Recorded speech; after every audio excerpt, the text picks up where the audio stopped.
Hello everybody and welcome to the beginning of the new Python for Ethical Hacking course. Now in this course we will be coding our own tools that we covered in the Ethical Hacking course. Now for some of you that are coming basically first to this course and didn't watch any other Ethical Hacking courses instead of this one, I'll make sure to make this course beginner friendly and explain everything as we go. We will start off by actually installing our environment, setting up our Kali Linux machine, which if you are not a beginner and you actually watch some of the ethical hacking courses, you probably already have the Kali Linux machine installed, so you can skip the introductory part and go right into the coding section. Now, what we will be doing in this course is, as it says, we will be coding some of our own tools that we will use for our ethical hacking attacks. Now, if you take, for example, any ethical hacking course, it consists of scanning, enumeration, basically exploitation, backdoors, keyloggers, brute forcers, and any other attacks on the websites, for example. There are lots of other things as well, but all of those things you actually perform with tools that other people created. Right now, what we want to do is actually code some of our own tools and make them useful for our future attacks. So, we will start off by coding some of the port scanners. For example, we will try to create something similar to the nmap. We will start off our attack by scanning the port, scanning the target, checking out for the banners for the versions of software running on the target system on an open port. And then we will proceed to actually exploitation and attacking, brute forcing SSH, for example, brute forcing FTP, and other protocols as well.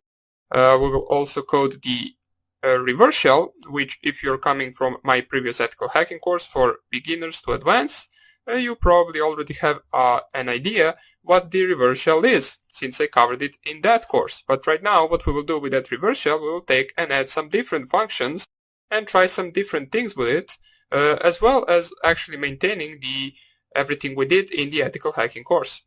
Now, if you didn't watch that, don't worry, I will cover everything from the beginning in that program, and we will also cover everything in great details, as I will try to explain it the best even for the users who don't know anything about Python. Now the thing is, I will not be actually showing you the how to code in Python. Basically this is not a Python course, but I will, however, explain everything as we go and code our own tools. Since actually coding or teaching you how to code in Python will take a lot of our time, I will tell you everything that we are going through in great details. So don't worry, even if you don't have any previous experience, you can still attend this course and you can learn a lot from it. Now, as I said, we will start off by actually creating our virtual environment. We will need the Kali Linux machine. We will need the VirtualBox program as well. Now, the Kali Linux machine is where we will actually run our attacks, where we will code our own tools, where we will compile them and run them. It is good to say, or I should say actually, that you can also run all of these attacks on Windows, or not run, you can actually code on Windows if you want to. If you, for example, have Python on Windows, you can actually code all of these tools in Windows environment. Now, if we run into something that can't be run into the Windows environment, I will make sure to actually say that before we start coding. But for you to best follow this course, I would advise you to actually download Kali Linux, or if you have it, you can just run it up. For those of you who don't have it, I will show you in the next sections, or basically in the next videos, how you can download and install your Kali Linux machine. Right after that, we'll go straight into the port scanning section, where I will teach you how you can actually code your own port scanner. So that would be about it for this introductory part. I hope you will enjoy this course. I hope you will learn a lot from it, and I hope you will use it for your own purposes as long as they are on the legal side. So that's another thing I should mention. Basically, please don't use this for anything that's not legal, such as scanning targets you do not own, such as attacking targets you do not have permission to attack, or basically anything that doesn't go into the legal side. So that would be about it. Hope I see you in the next lecture, where I will show you how you can download VirtualBox, the newest version, and Kali Linux 2019.8 version, or .a version, pardon me. So, hope you enjoyed this introductory video, and I hope I see you in the next one. Bye. Hello everybody, and welcome back. And in this video I will show you how you can actually download both VirtualBox and Kali Linux, the newest version. But if you have the older version, that one will work as well, I believe, even though you actually want to keep everything updated. And updating your VirtualBox, for example, is always a good thing to do. So we'll download the latest version of both of these programs, and we will try to make our own virtual machine. Now, as you can see right here, I already have both of them downloaded, which this is the installation file that we will use in order to install VirtualBox, which I have installed right here. And this is the Kali Linux 2019.1a version for the 64-bit machine. So, in order for you to actually download these two files, you need to go to these websites right here. So, one of them is kali.org/downloads, and there you will have the newest version of Kali Linux available at the current moment. Now, if, for example, in the time where you are watching this course, there is a different version other than 2019.1a, feel free to download that one as well. And if you have any other problems regarding that version being different than this one, feel free to post questions and I will be happy to answer them. So right now what we want to do is actually download the Kali Linux for our virtual machine. So as you can see right here, we have different types of Kali Linux models right here. We have the 64-bit, the Kali Linux LXDE 64-bit, the Lite version 32-bit, and a bunch of other versions as well. Now, the two versions that you should focus on are the Kali Linux 64-bit and Kali Linux 32-bit. Now, figure out what your main PC is. For example, my Windows 10 machine, which is this machine right here, on which I am on currently, is a 64-bit machine, so I will download the Kali Linux 64-bit version. Now we can see the size of it is 3.3 gigabytes, and we can download it both from the browser and from the torrent. I will click here to download from the HTTP. This will take some time, that's why I already downloaded it before this video started, so I will not be downloading it now. You make sure to wait until all of these 3.2 gigabytes or 3 gigabytes are finished, and after that you can continue with the downloading of VirtualBox. So once again, if you have a 32-bit PC, download the 32-bit version. And after you do that, you want to go to the VirtualBox website, which is right here. So let me go one directory back. You just type in VirtualBox in your Google search bar, and you just click on the first link that pops up, which will be Downloads Oracle VM VirtualBox. This will lead you to this page where you can actually pick which one you want to download.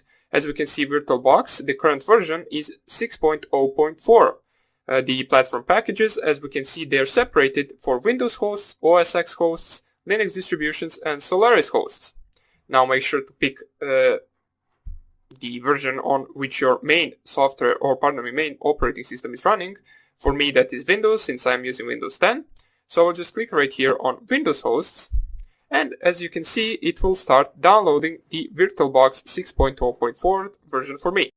Now this is a lot smaller file than the Kali Linux 2019 version, so this shouldn't take too much time to finish. But I already have both of these files, so I will actually close this and I will show you how you can install the VirtualBox in this video. So once both of these files are downloaded for you, I can close this right now, we do not need it anymore.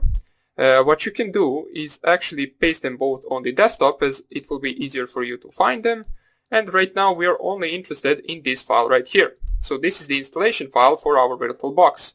Now before I actually install it, let me close both of my machines. So just close it like this.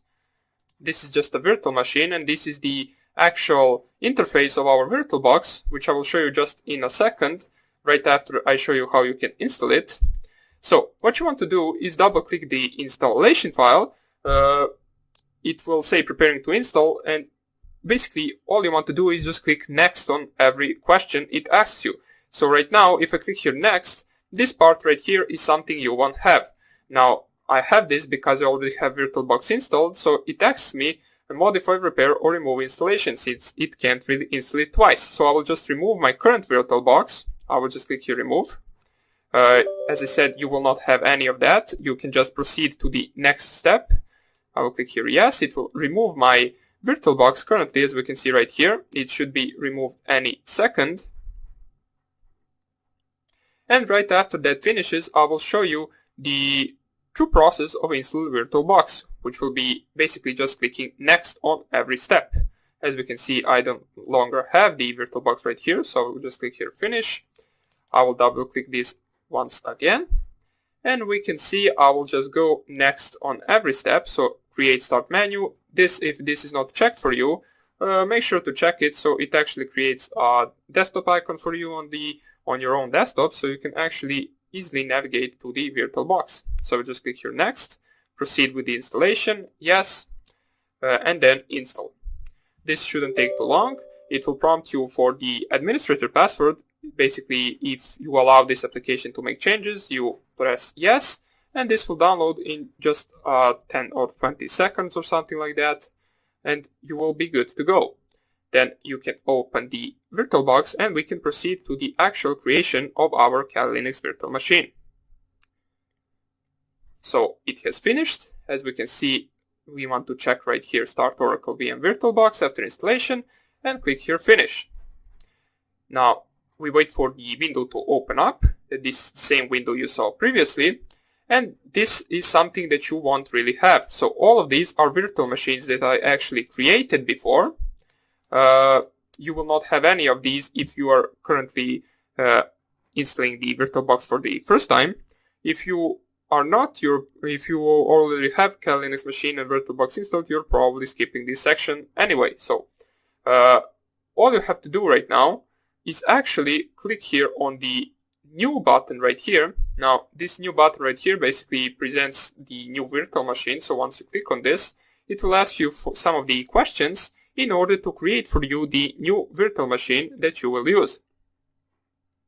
So right here, you can name the machine anything you want. This is basically the name of your machine. I will name it Python Ethical Hacking. Doesn't even matter, you can name it anything you want. What I will do right here is, this is the important part. In the type, you want to select the Linux, since we are using the Linux operating system. And right here, you will have a bunch of these options for the Linux version, and you want to select the Debian 64-bit. Now, if you installed Kali Linux 64-bit version, you select here Debian 64-bit. If you install Kali Linux 32-bit version, you want to select here Debian 32-bit, since Kali Linux is actually based on Debian. That's why we are selecting Debian right here. So once you make sure everything is good, you have the type Linux, the version Debian, and then 64 or 32-bit. You gave it a name, and this is the folder where the machine will be saved. You proceed to the next step. Now, the next step is basically the memory size which you will give to your virtual machine. Now, this is basically your RAM memory. So for example, as you can see right here, I have 8 GB of RAM memory on this PC, and I want to choose how much RAM memory I want to give to my virtual machine. Now, what this means is basically, if you have 8 GB like me, and you give 2 GB to your virtual machine, every time you start up your virtual machine, the virtual machine will actually occupy 2 GB of your RAM. So for your main machine, there will be left only 6 GB. So make sure to not select too much right here, or it might actually make your PC crash. For example, if I just type here 8 GB, it will not even open the machine, since there will be no memory left for my main PC. So I would advise you to put like 2 GB at least. You can go with 1 as well, I believe, but you don't really want the machine to run that slow. So all you want to do is just select the memory that you are capable of giving to the virtual machine. For example, if you have 4 GB, you can technically give 2 GB for the virtual machine, but it might be running a little bit slower since you only have 2 GB left for your main machine. But it doesn't really matter. For now on, we just want to select the appropriate memory for our virtual machine. Click here next. and you want to select create a virtual hard disk now, and click here create. It will ask you what file type of the hard disk you want. You just click here next, which is selected as VirtualBox disk image. Dynamically allocated. What this means, basically dynamically allocated, it will not fill up the space as you use the machine. Now the fixed size, if you for example give 50 gigabytes of your hard disk memory to this virtual machine, it will already make those 50 gigabytes as full. You will not be able to use them or to do anything with them unless you delete the virtual machine itself. The dynamically allocated will however not take any memory right now, but if you actually use it, can take up to 50 gigabytes of memory. So click here next. I will just leave it on dynamically allocated since it creates it faster, and all it asks right here is the confirmation of the name and the amount of memory you want to give it from your hard disk. Now if your hard disk is for example 1 terabyte, you can give it 30, 20, 40 gigabytes, however you want. Make sure to not go below 20 gigabytes. So I will give this machine around 30 gigabytes of memory. So 32, doesn't even matter. I will click here on create. And right now, as we can see right here, we have Python ethical hacking, which has Debian 64-bit icon right here. You can see the specs of our virtual machine right here. And we will continue to actually installing Kali Linux itself in the next video. So, hope everything went right for you. We will continue with adding our ISO file that we received from the Kali Linux downloading process. And we will use it in order to run our operating system on this virtual machine that we just created. So hope you enjoyed this video, and I hope I see you in the next one. Bye! Hello everybody, and welcome back to the third video of our introductory part. Right now, what we want to do is install our Kali Linux machine and get it to actually work. Now, this is a process that can take a little bit of time since the installation process takes around 30 to 40 minutes on average. But this is something that we need to do in order to actually have our hacking environment set up. So what you want to do is start up your VirtualBox. So just click on the double icon right here. If you didn't install VirtualBox, make sure to check out previous video in order to see how to do that. This installation file, you do not need it anymore. You can just delete it and start up your VirtualBox. So right now we can see that right here we have our Python ethical hacking machine. Basically all you have to do right now is actually add this ISO file to the virtual machine storage before actually starting up the machine with this button. So how can we do that? We can do that by selecting the virtual machine and then going to the settings right here. So right here you will see a bunch of different settings for our virtual machine, such as system settings, display, storage, audio, network, serial ports, USB, and so on and so on. So let us actually go through these settings right here in order to see if everything is correct. So this is something we specified in previous video. This right here is not really important to us. On the system part, you can change your RAM memory if you want once again. If you think you gave it too much or too little, you can change it right here. The processor part is something that we didn't see in the previous video. Basically, this part right here allows you to actually give your virtual machine more CPU cores. For example, it will by default leave your machine on the 1 CPU core, but you can, for example, if you have a really good PC with like 6 or 8 cores, you can just give it 4 or 3 or anything, any number you want, but make sure to not give it too much as it will leave a little for your main PC. So what I will do, I will just leave it on 1. And this right here is basically the percentage of core being used for your virtual machine. So if you just leave it on 1 and drop this to 50%, for example, what this will do, the virtual machine will only use the 50% of your 1 core, which is not enough. Or maybe it even is, I never tried it. What I will do is I will leave 1 core to be used by our virtual machine, and I will give it 100% of power from that core. The acceleration is something that we do not care about, so make sure to check this if this is okay. This one as well. And next thing we want to do is go to the storage. Here we will add our Kali Linux ISO file. So what we want to do is first of all delete the empty attachment right here. So remove it, remove. And under the controller IDE right here, you will have this disk with a plus right here. All you want to do right now is actually just click on this. So click on the disk with a plus. It will ask you, do you want to choose disk or leave empty? We want to choose the disk that we want to use. And what this disk is basically, it is our ISO file that we want to run as an operating system. So if you can't see it right here, which you most likely won't be able to see it, just click here on the Add button right here. It will lead you to your Explorer where you can navigate to the desktop or wherever you saved this ISO file and select it. So it is right here. I will click here Open, and I will double click it right here. As we can see, right now we have the Kali Linux 2019.1a AMD 64-bit version.iso. Once you select all of that, you can click here OK. The network part of settings we will cover later on after the installation, but for now on we are good to go, so just click here OK.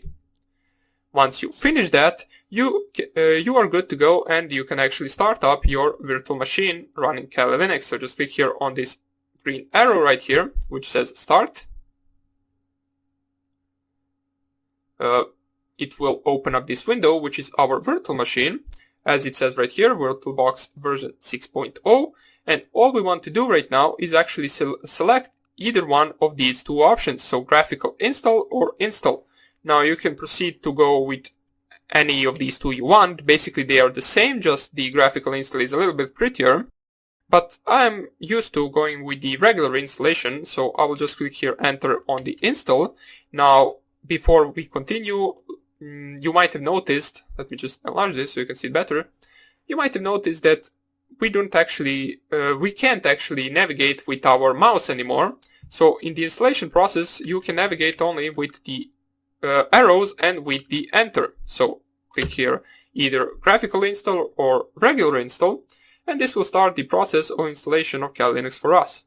Now, during this process, it will ask a bunch of questions, which I will make sure to show you what you need to answer in order to get this to work correctly. So this is something that really is up to you, so you can select any language you want. I will just proceed here with the English. And the select your location is also up to you. Select your own location, or it doesn't even have to be your own location. I will just select your United States, even though I am not from the United States, I'm from Europe. And this is the configuration of your keyboard. So this can be a little bit tricky if you're used to, for example, QWERTY part and not QWERTZ. So make sure to check that out before continuing. Or, for example, if you have a different type of keyboard configuration, you can select it right here, as there are a bunch of others as well. What I will do is I will go with the American English, and this will finish up with the questions currently. Right now, as we can see right here, it is loading some additional components, so we will let this run.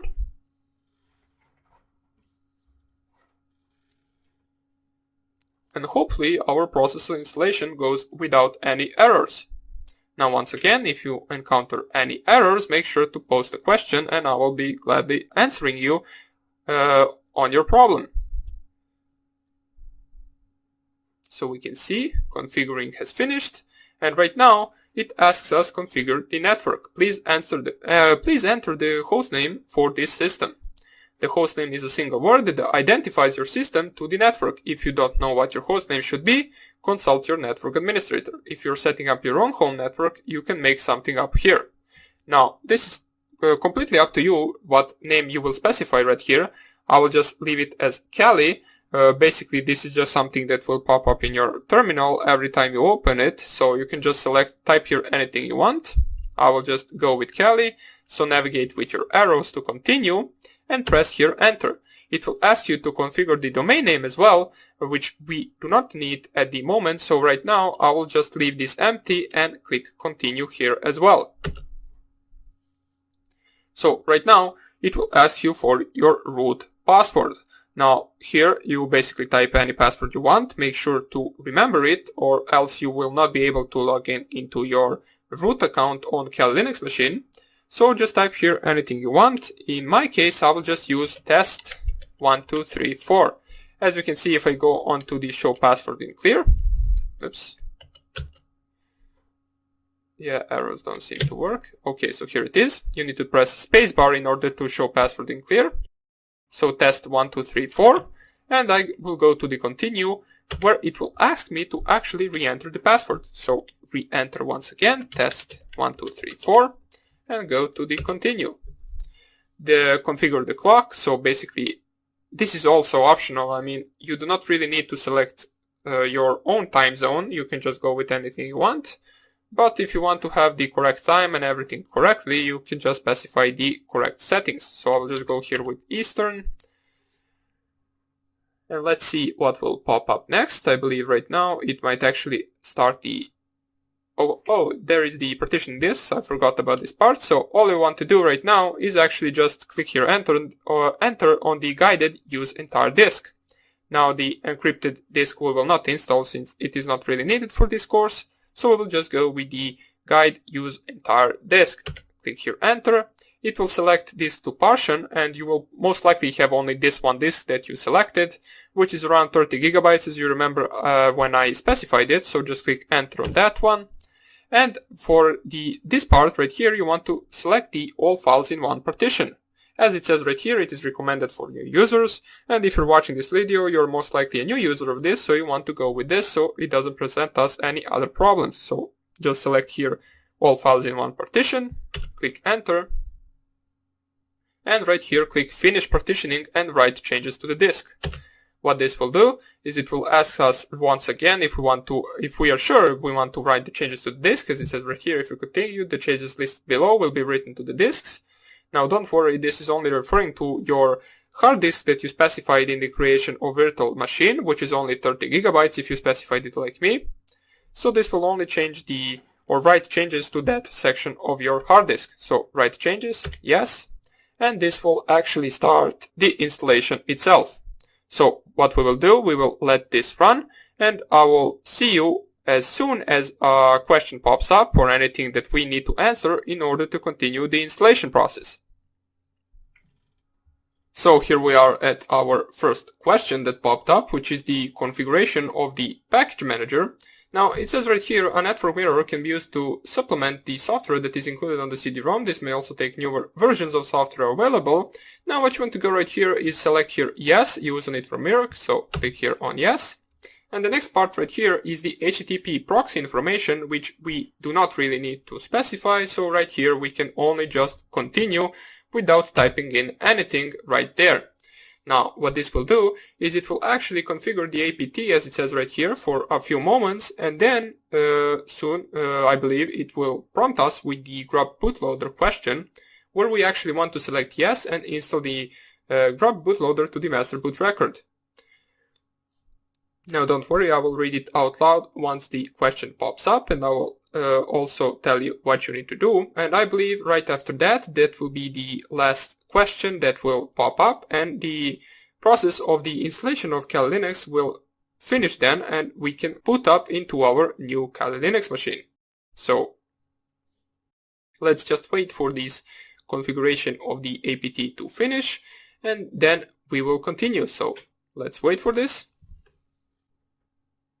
So here it is. I believe right now it will prompt us with the question.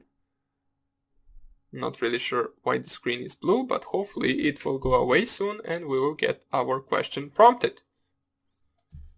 So here it is, installing grub bootloader, retrieving file 1 out of 3, and I believe right now it will prompt us with that question I was talking about.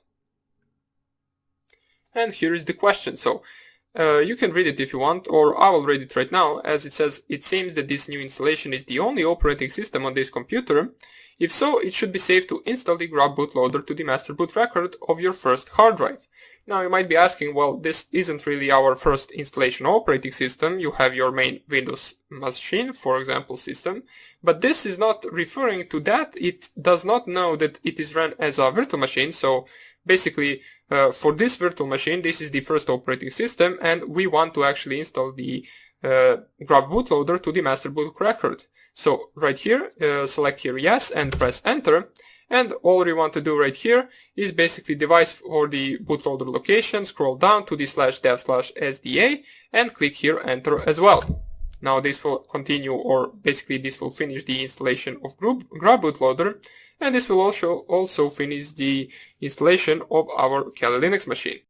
This is the last part, as it says right here, finishing the installation. Now what it might actually do is it might prompt us with something like unplug your USB drive after a certain point of this installation, but we really do not want to do anything there, since it is referring to anyone installing this operating system on a main PC as a main operating system, because they would most likely be doing it via USB drive with the burnt disk image on that USB drive. But since we are not doing that at the moment, and since we are not really installing a real main operating system, instead we are installing a virtual machine operating system, we will just proceed with that question if we even get it prompted. So let's wait for this installation part to finish. And here it is, installation is complete, so it is time to boot into your new system. Make sure to remove the installation media, we don't care about this, just click here continue, finishing the installation.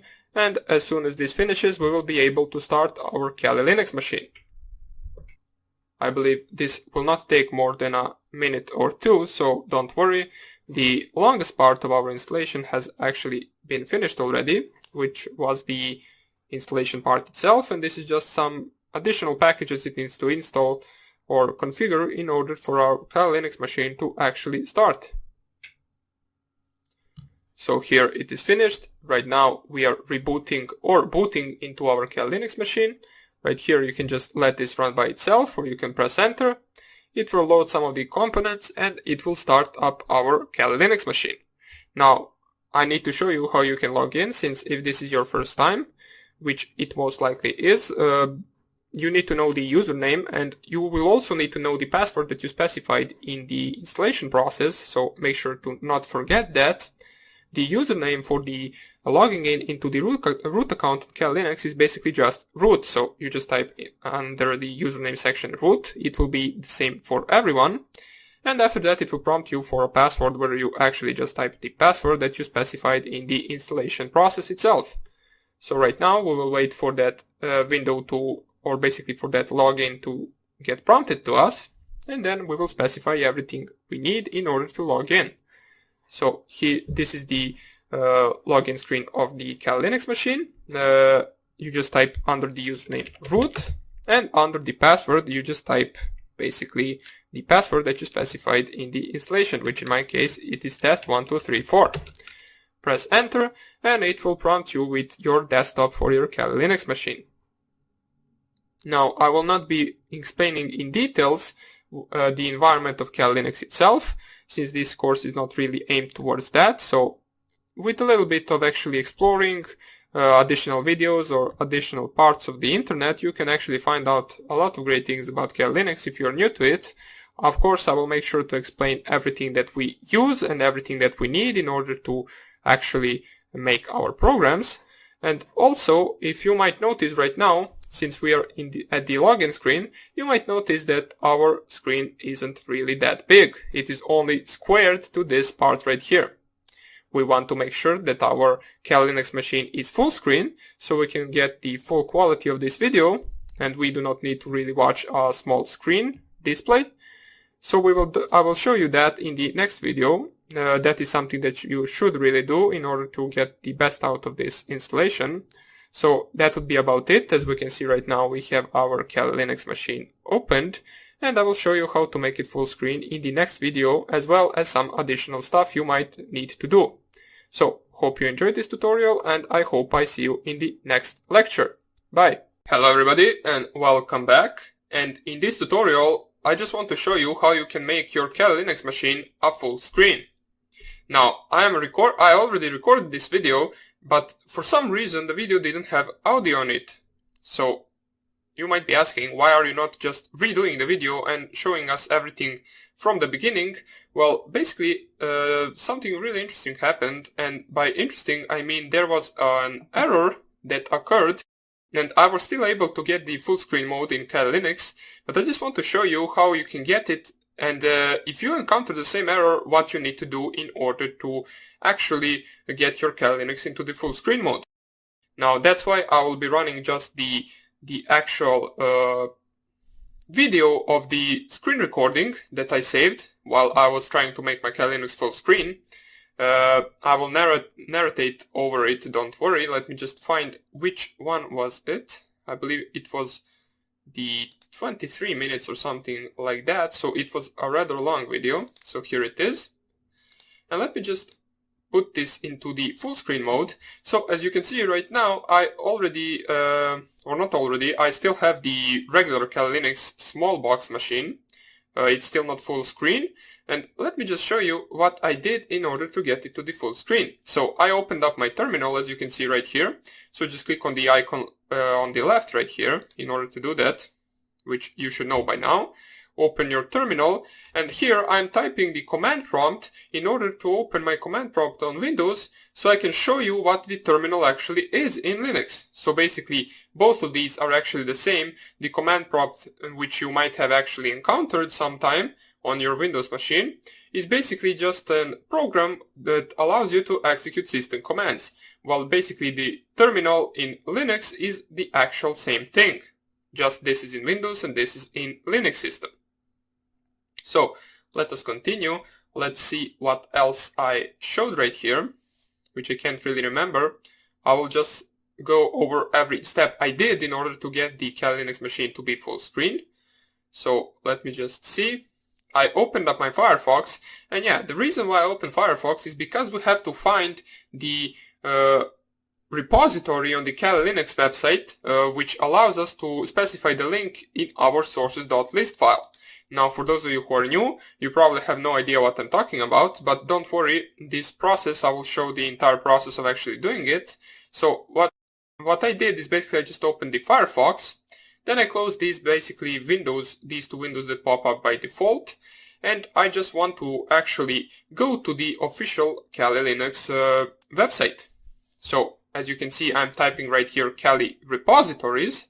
So I just type reposi and forgot even to finish the sentence, but it doesn't even matter. What you need to type in Google search bar is Kali repositories on your Kali Linux machine.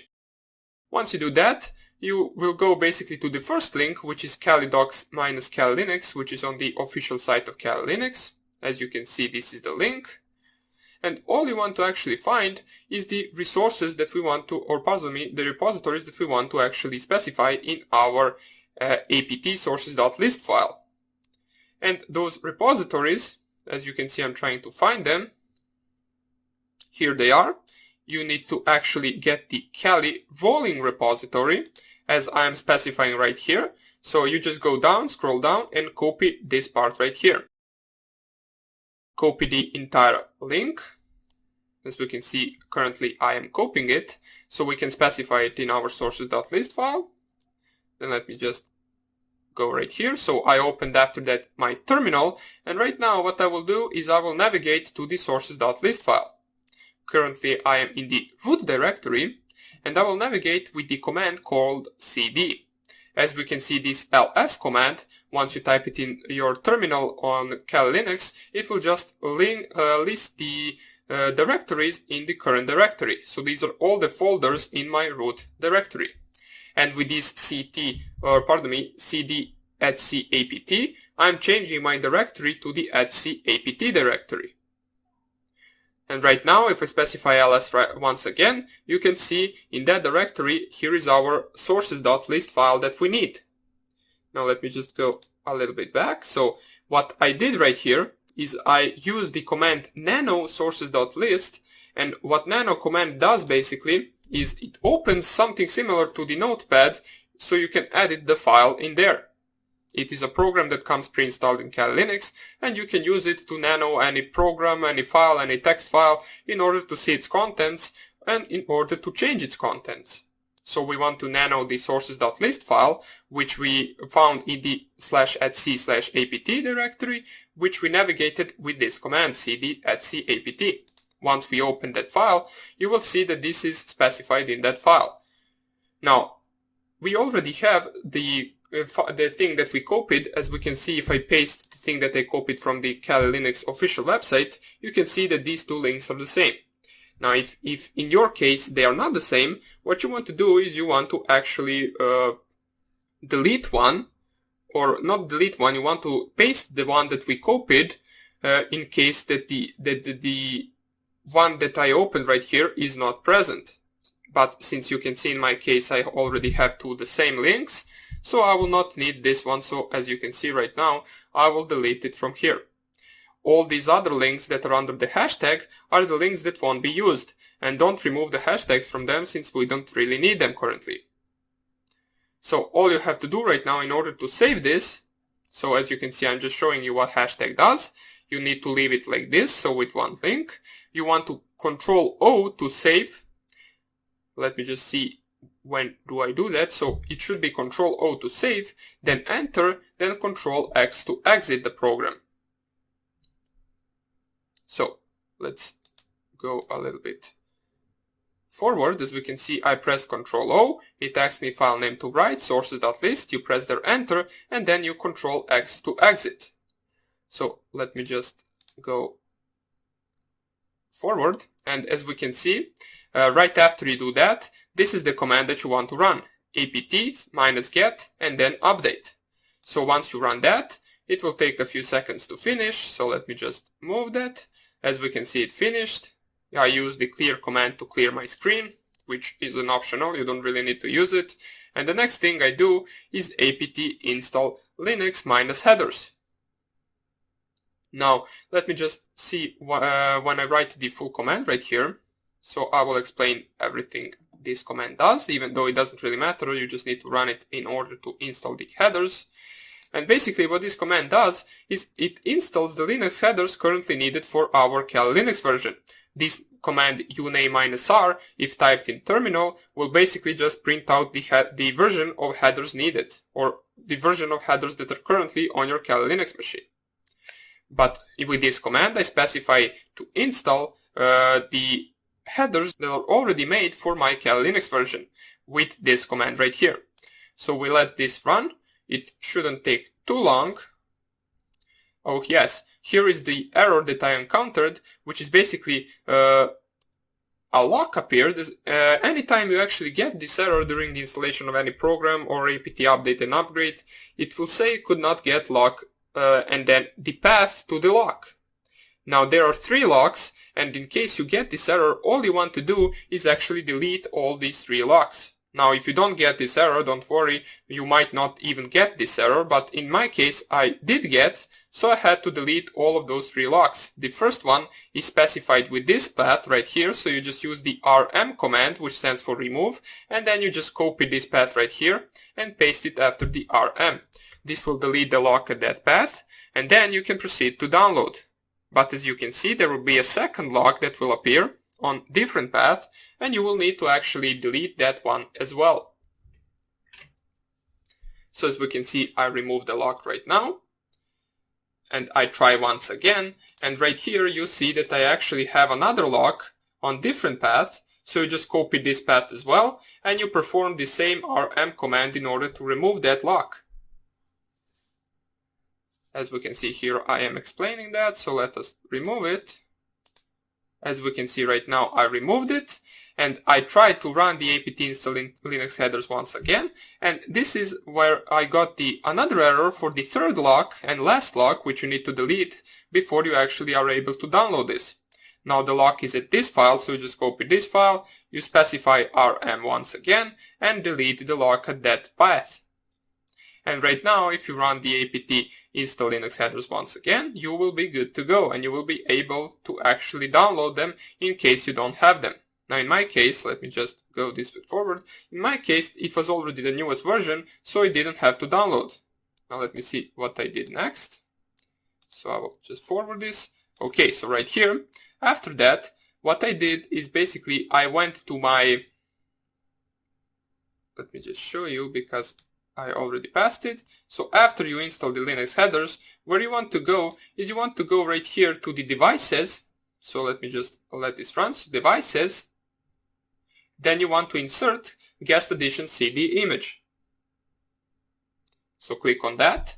As we can see, I clicked right here.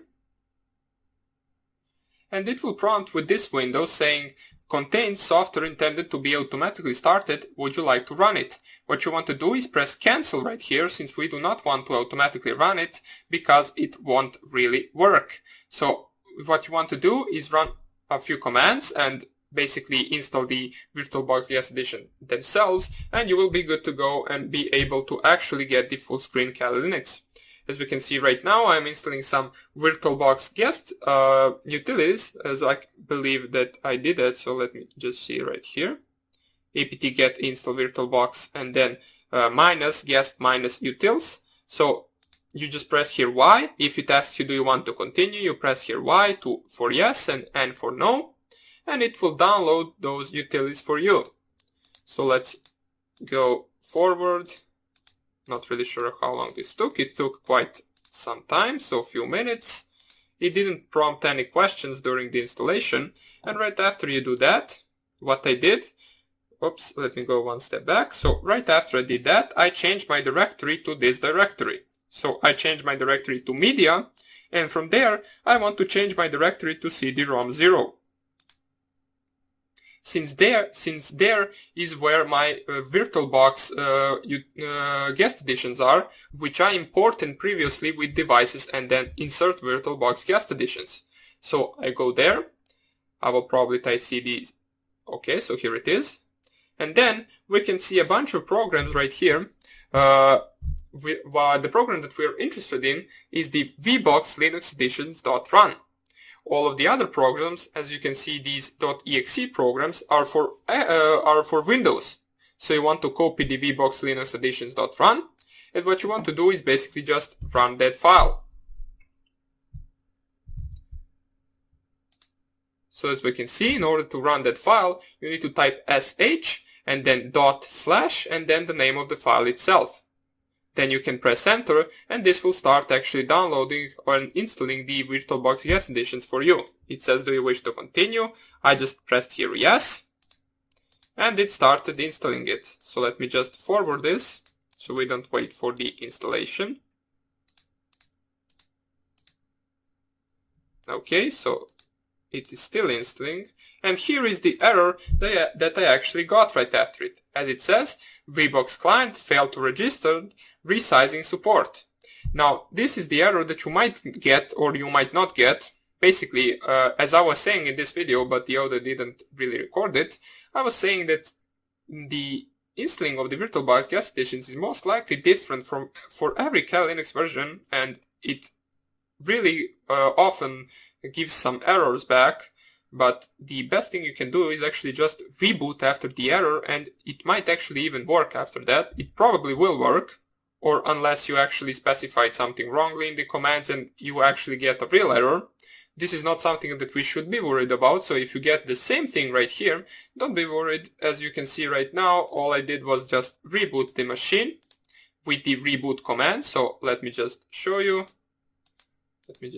So I typed reboot, and now my PC, or pardon me, my Kali Linux machine will actually restart. As soon as it boots, you can see that it actually booted up in the full screen mode. And I get prompted the login screen in the full screen mode. So as long as you do all of the commands that I did in this video in the same order, even if you get that error, don't worry, just restart your Kali Linux machine and you will have the full screen mode enabled. As we can see, once I log in, my desktop and everything else is in the full screen mode. So that would be about it for the actual going full screen in Kali Linux video. I just wanted to show you this.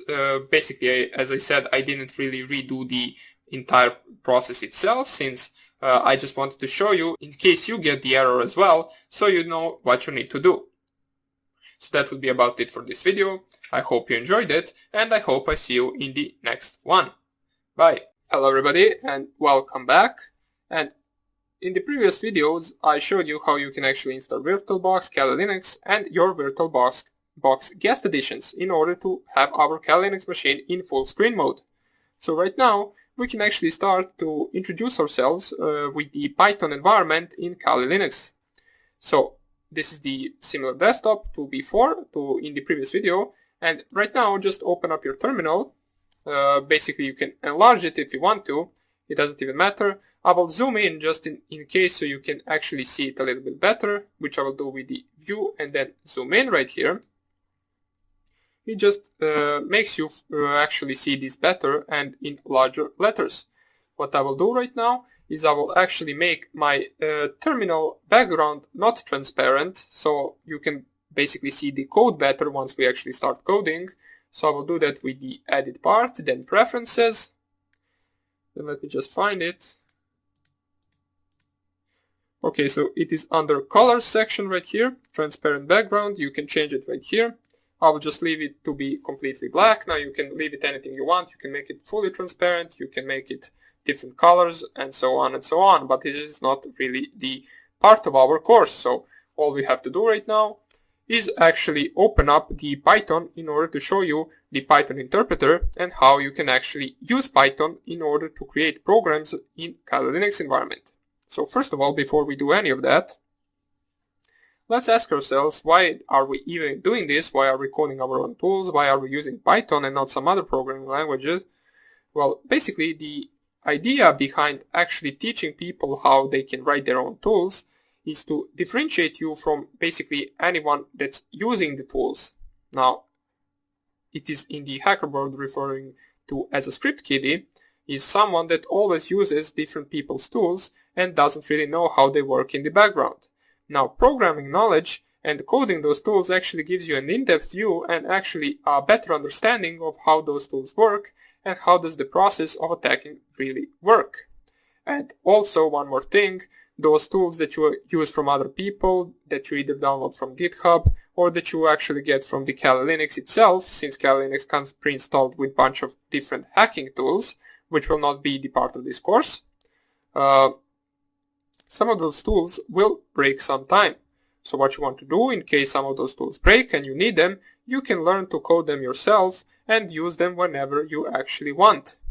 And for example, some of the tools are not really specified for a certain type of attack, so you can actually, with your programming knowledge and hacking knowledge, combine those two and actually create a tool that will be specifically for a certain attack, which you can't really do if you can't really code or you don't know how to code any hacking tools. You only know how to use tools from different people. Now, as I said before, this will also give you a better understanding of what is happening behind the scenes, since you will be the one that is actually coding the attack itself.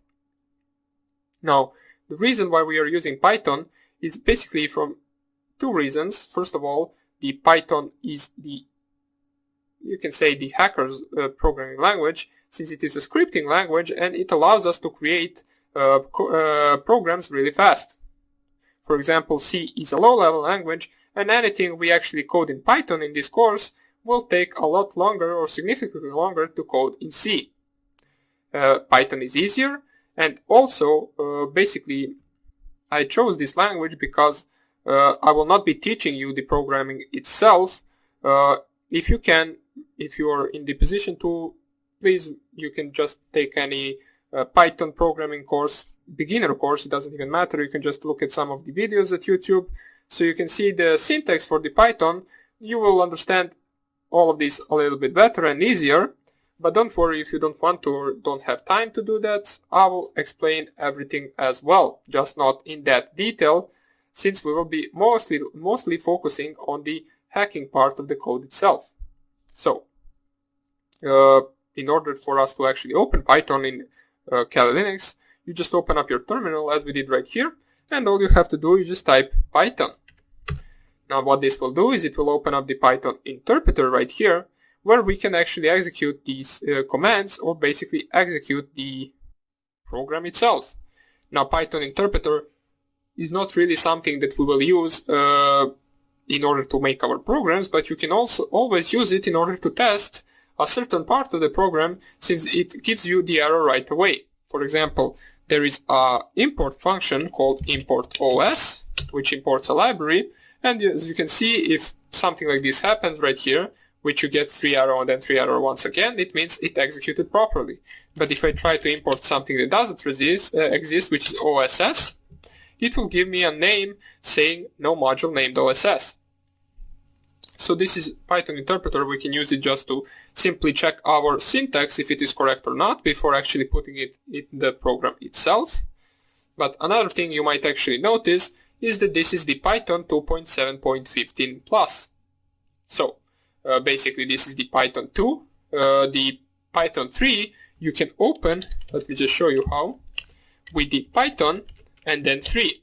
As we can see, Python 2 we open with just simply typing Python, and Python 3 interpreter we can all open with typing Python 3, which will lead to the same command prompt with these 3 arrows to the right, but this will be the Python version 3.6.8. So that is something you want to differentiate. That is how you can open Python. That is how you can use Python interpreter. Now let's see how we can actually write a simple hello world program and save it and actually execute it from our terminal. We do not want to use the Python interpreter. We actually want to create a program ourselves. So here, if you just type here ls, which stands for listing directories in the current directory in which we are, basically in order to check in which directory you are, you just type here pwd. It will print working directory as it says right here. P stands for print, W for working, and D for the directory. We are currently in the root directory, which is good. We want to be there. As you remember from the previous videos, you can actually navigate through the directories with the cd command. So for example, if you wanted to go to the documents, you could just type cd documents, press enter, and now if you just type pwd once again, we are in the /root/documents directory. But we want to go one directory back, which we can do with cd and then 2 dots. It leads you one directory back, which will lead us right back to our root directory. Right now, what we want to do is actually create the directory where we will actually save our Python programs that we will code. So let us make a directory. Now, in order to make a directory in a simple Kali Linux environment, you just type in your terminal mkdir, and then the name of the directory you want to create, which can be anything. In my case, it will be Python programs, because we are going to make Python programs and save them in that directory. You just press here enter, and if you just type here ls once again, we can see right now we have the Python programs directory as well as other directories that were there before. In order to go to our Python programs directory, we just type here cd Python programs, and we are now in our Python programs directory, and if you just type your ls here, you will see there is nothing in this directory, since it is a new one and we didn't have any file created at the moment. What we want to do is we actually want to create our first program, which will be a simple hello world program from Python, and then in the next videos and in the next section we will continue, or basically we will start with our first hacking programs, which will be the port scanners, or basically scanning the target. So, in order to actually create the program, you just type here nano, and then just specify the name of the program you want to create. In my case, I just want to call it test, and it needs to have the extension .py, since py stands for Python programs, and it must really have that extension in order for Kali Linux to be able to run it from the terminal. So nano that. And something you need to know while actually creating any program in Linux is that you need to specify the path to the Python libraries, which is the which you can do with hash and then exclamation mark and then /user /bin and then /python. This is something that you will specify at the beginning of every program that you actually code in Kali Linux, so make sure to remember this. Don't worry, I will also tell you this like every time that we actually code something, that you need to specify this path right here. And in order for us to actually print hello world, we can actually just do print, open brackets, close brackets, and between the double quotes, which is specified in the brackets, we can just type hello world. This is the entire program. Print function basically prints anything, or basically prints what is inside the brackets to our terminal, and we specify that it should print hello world. You specify a string to be printed out by putting it between the double quotes or single quotes. So let me just show you. Both single quotes and double quotes will work. You know it is a string when it actually turns green right here, so it changes color. Now this is not a must. If you, for example, change color from your terminal, it might be some different color, but it doesn't matter. You will notice when it is a string and when it is not. I will just use double quotes in this case. And in order to save this file or to save this program, you just type here Control O, then enter, as it says file name to write. You want to type here enter, so it writes under that name, and Control X to exit. In order for you to, for example, clear the screen, you can just type here clear, which will just clear the terminal from previous commands. And let's see if we type here ls once again, we now have our test.py. Now, for those of you who are really new to this, let me just explain what nano did. So nano, as we used it once we actually wrote our program, is basically opening our program, and actually it opens something similar to the, for example, notepad in the Windows, where you can actually write anything, whether it is text or part of code, and then save it to a file. As we did right here, we saved this part of code to the file test.py. So let's close this, and right now, if we just try to run this, which we can do with either typing Python and then test.py, if we want to run it with Python 2, or typing Python 3 test.py. Now, before we can actually run this, we need to make this an executable, since if I just press here enter, whoops, it actually doesn't need to be made an executable since I specified the Python 3. But if I wanted to run it as an every other program with // and then the name of the file, which is test.py, it will say permission denied, since that program isn't really an executable. So in order for us to actually make it an executable, we can just do chmod, which stands for change mod, and then +x. This +x stands for actually making a file an executable, which you will need to do for every file you actually code, and then you specify the name of the file itself, which in our case it is test.py. So this command right here will make our file executable, and if I just type here enter and press ls once again, you can see right now we have the executable test.py, and this command // and then test.py should now work. As we can see right here, we are able to run the program, which just prints up hello world. So I just wanted to show you this, how you can actually create a simple program which just prints hello world. Some of the commands this we will use, which is such as chmod +x, such as nano, which we will use to open the file in, for example, something similar to a notepad, ls to list files, then // and then the name of the file to run the file itself, and I also showed you the Python 2 and Python 3 interpreters. So that would be about it for this video. This is just a simple video where I explained why do we need to use Python and what we will be doing. So in the next section, we will actually start coding our scanning tools that we will use for scanning the target. So hope you enjoyed this video, and I hope I see you in the next lecture. Bye!